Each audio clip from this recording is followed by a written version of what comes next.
তখন আমি ক্লাস 10-এ পড়ি। আমাকে একটা ছেলে ভীষণ ভালোবাসে। আমি তাকে পাত্তা দিতাম না। তার এত আকুতি মিনতি দেখে তারপর আর তাকে ফেরাতে পারিনি। ভালোবাসতে শুরু করলাম। হঠাৎ তার জন্মদিন, আমাকে দাওয়াত দিয়েছে। বাড়ি থেকে কোথাও বেরোতে দেয় না। তারপরে বললাম আমার বান্ধবী জন্মদিন, আমাকে আজকে ওখানে থাকতে হবে, এক রাত ওদের সাথে থাকবো, চলে আসবো। অনেক রিকোয়েস্ট করার পর বাড়ি থেকে অনুমতি দিল। তো পরের দিন আমি সেখানে বেরিয়ে গেলাম। যাওয়ার পর তার এক কোন আত্মীয়র বাড়িতে সে আমাকে নিল। সেখানে আমি আমার কিছু বান্ধবী আর ওর দু একটা বন্ধু। সে বাড়িতে কেউ নেই। বললো এখানেই করেছি, বাড়িতে সব বেড়াইতে গেছে, তাই বাড়িটা ফাঁকা, এই জন্য। আমি বললাম মানুষজন নেই কেন, দাওয়াত দেওনি কি অনুষ্ঠান? এগুলো না, ছোটো করে আমরা আচ্ছা ঠিক আছে। পরে আমি ছোটো একটা গিফট ওকে দিলাম, হাতের ঘড়ি। ঠিক আছে, আমি অনেক কষ্ট করে টাকা জমিয়েছিলাম, টিফিনের টাকা, সেটা দিয়েই ওকে একটা ঘড়ি গিফট করলাম। তো ভালো, সবাই রাত হলো, কেক কাটলো, সবাই খেলো, আমিও খেলাম। খাওয়া দাওয়ার পর আমার আর হুঁশ ছিল না। কী হয়েছে না হয়েছে সারা আমি কিছুই জানি না। পরের দিন ঘুম থেকে উঠে দেখি আমি আমার মায়ের কোলে শুয়ে আছি। চোখ মিলিয়ে দেখলাম মা।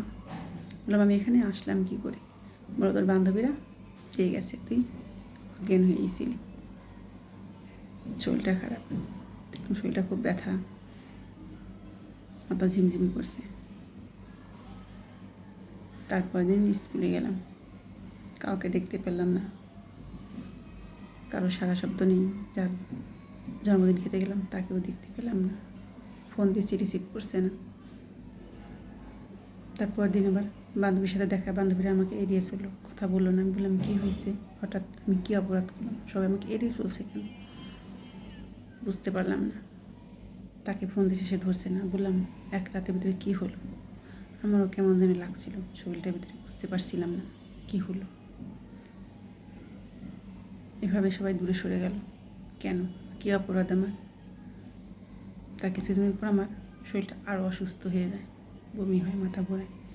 পরে আমার মা বোন ডাক্তারের কাছে নিয়ে যায়, চেক আপ করে দেখে প্রেগনেন্ট। ডাক্তার বললো সুখবর, আপনার নানা হতে যাচ্ছে। এই কথা শুনে বাড়ির সবার আকাশ ভেঙে পড়ছে মাথায়। কী হবে এখন, কী করবো, কোথায় কী? তখন বুঝতে পারলাম আমি তো কিছু করিনি। সবাইকে বোঝাতে চেষ্টা করলাম, কেউ মানছে না, বলে দোষ আমারই, কিন্তু আমি কিছুই জানি না। তবে হঠাৎ মনে পড়লো সেই জন্মদিনের কথা, যে সেটাই আমার কাল, সেখানে গিয়ে আমার আজ এই পরিণতি। এটার দায় ওর। ওকে ফোনে কোথাও পাচ্ছিলাম না, অন্য নাম্বার দিয়ে ফোন দিছি, বললাম, সে আমাকে বললো আর কখনো আমাকে ফোন করবি না, তোকে আমার কোনো প্রয়োজন নেই, এই বলে ফোনটা কেটে দিল। তখন আমি কী করব কিছুই বুঝতে পারছিলাম না। পরে বাড়ি থেকে আমাকে এটাকে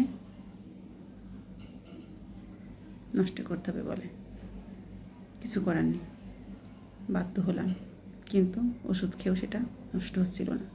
তখন সিজার করতে হয়েছে, অনেক দিন হয়ে গেছে। সিজার করে সেটা শেষ করে দিলাম। কিছুদিন পর আমার বিয়ে আসতে শুরু করলো। আমার ফ্যামিলি আমাকে বিয়ে দিয়ে দেবে। একটা পাত্রপক্ষ আমাকে পছন্দ করেছে। আমি সেই ছেলেটাকে সব কিছু বলতে চাইলাম, পরিবার থেকে বলছে, ছেলেকে কিছু বললে তাদের মরা মুখ দেখতে। আমার মুখটা বন্ধ করে দিলাম, এর কিছুই ছেলেটাকে বলতে পারলাম না। সবটা খুলে বলতে চেয়েছিলাম, তাকে ঠকাতে চাইনি। তো আমার বিয়ে ঠিক হয়ে গেছে, আমার বিয়ে হয়ে গেল। আমি শ্বশুরবাড়িতে চলে গেলাম বাসর রাতে। স্বামী আমার কাছে আসলো, তারপর আমাকে জিজ্ঞেস করলো, তোমার পেটে ওটা কাটা কিসের দাগ? আমি কাঁপতে শুরু করলাম, ঘামতে শুরু করলাম। সে 4বার কথাটা জিজ্ঞেস করছে, বলো এটা কিসের দাগ? কোনো অপারেশন হয়েছিল ছোটোবেলায় নাকি কিছু হয়েছিল? আমি কিছু বলতে পারছিলাম না, চুপ করে রইলাম। বললাম কাঁপা কাঁপা গলায়, আমার এক গ্লাস পানি দেবে, আমার তৃষ্ণা পেয়েছে। সে আমার এক গ্লাস পানি এনে দিল, আমি খেলাম। তারপর আবার জিজ্ঞেস করলো, কী হয়েছে আমাকে খুলে বলো, ভয় পেও না, তুমি ঘাবড়াচ্ছ কেন? তখন বললাম, আমি আপনাকে ঠকাতে চাইনি, আমি আগেই বলতে চেয়েছিলাম সবটা, কিন্তু পরিবারের চাপে বলতে পারিনি। কিন্তু বলেন, আপনি শোনার পর আমার উপর রাগ করবেন না, আমাকে তাড়িয়ে দেবেন না আপনার জীবন থেকে, আমি আমার সবটাতে আপনাকে ভালোবাসি। বললো, আচ্ছা ঠিক আছে, বলো খুলে, কিছু করবো না। তখন সবটা খুলে বললাম। সে শোনার পর বলল, আমি একটা কথা বলি, তোমার সাথে সংসার করা আমার সম্ভব না, আমি তোমার সাথে সংসার করতে পারবো না, সারাটা জীবন এই দায় আমি বয়ে বেড়াতে পারবো না, তোমার কাছে গেলে আমার ওই সব মনে হবে, তোমাকে ভালোবাসতে পারবো না, চুপচাপ সকালে গাড়ি ডেকে দেবো, সে চলে যাবে, ব্যাস, কোনো চিল্লাপাল্লা করবে না, হলে কিন্তু আমি সবটা প্রকাশ করে দেবো। হাতে পায়ে ধরলাম, অনেক কাকুতি মিনতি করলাম, কিচ্ছু শুনেনি। বলছে তুমি চলে যাবে, বাস শেষ, এই কথাই, আমি তোমার সাথে সংসার করবো না, কিছু করার নেই, আমি অসহায়। তারপর সকালে হলো, আমাকে গাড়ি ডেকে দিয়ে তুলে দিল, চলে গেলাম। জীবনটা আমার শেষ, নরকে পরিণত হয়ে গেল। জীবনে ভালোবাসার ফল এটাই পেলাম না, তাকে পেলাম না, জীবনের সুখ পেলাম, সব হারালাম। আসলে এই বয়সে কাউকে বিশ্বাস করে ভুল করে কখনোই কোথাও যাবেন না, ডিসিশন নেবেন না, কারণ মানুষের জায়গায় নেই, সব বিশ্বাসঘাতক হয়ে গেছে। কেউ কাউকে ভালোই বাসে না, প্রয়োজনে ব্যবহার করে, প্রয়োজন শেষ করে ফেলে দেয়, এটাই হলো বাস্তব।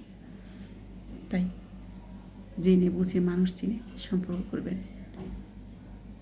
এটা আমার এক বোনের জীবন কাহিনী ছিল, তাই আমি আপনার সাথে শেয়ার করলাম, বাস্তব ঘটনা।